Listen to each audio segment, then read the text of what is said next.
नवाब खान मूंखे एतिरी उमेद न हुई त को तव्हां एतिरो जल्दी अची मुंहिंजी ओताग ते पहुचंदा। मूंखे न अचणु घुरिजे हा। वॾो को कमीणो शख़्स आहे नवाब। छा तूं कंहिंजे रोकण सां भला मुड़ी वञी? जेकर तुंहिंजे वात जी सफ़ाई थी वई हुजे त कम जूं ॻाल्हियूं कयूं। नवाब खान मां को बेवड़ो त आहियां कोन जो ओताग ते आयल महिमान खे बग़ैर कुझु खाराइण पीआरण जी ईअं ई ॻाल्हियूं कयां। कुझु ख़िदमत पोइ ॻाल्हियूं। पोइ त चांहि काफ़ी। सलीम चांहि कराए अच। हाज़िर बाबा साईं, मां जल्दी वञी चांहि ठहिराए थो अचां।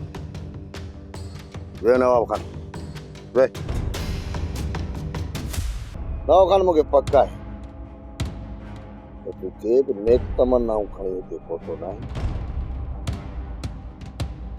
पर पोइ बि जेको मक़सदु खणी तूं हिते पहुतो आहे बयान न ॼाण तोखे मुंहिंजे किरदार मथां शक छो आहे। हिन त मां तोखे अहिड़ो को नुक़सानु पहुचायो ई कोन्हे जेतिरा नुक़सान तो मूंखे ॾिना। ॻाल्हि नफ़े नुक़सान जी न आहे नवाब। ॻाल्हि आहे माण्हूअ जी ज़र्फ़ जी। हिन जो मक़सदु त तूं आला ज़र्फ़ वारो आहीं ऐं मां कम ज़र्फ़ सजावल।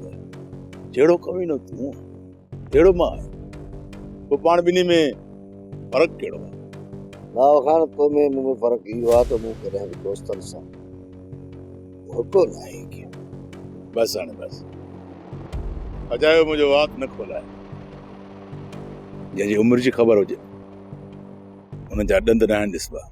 छा मूंखे ख़बर न आहे त तूं चोरियूं फॿाइण जे लाइ केतिरनि चोरनि खे पुलिस खां पकड़ायो ऐं केतिरा ई जवान घोराए ये मिल्कियत ठाही थी। हा कयो आहे मूं इहो, पर पोइ बि मूं कॾहिं ईअं न आहे कयो जहिड़ा ज़ुल्म तो कया आहे।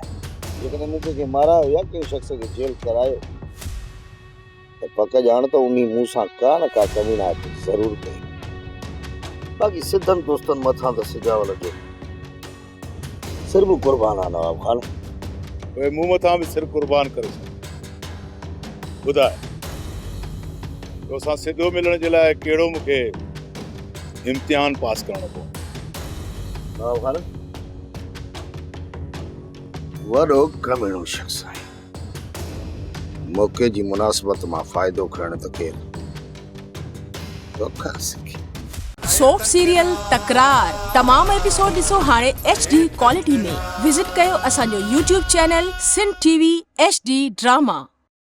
सब्सक्राइब कयो असांजो official YouTube channel Sindh TV HD drama ऐं वधीक अपडेट लाइ बेल आइकन खे क्लिक करियो।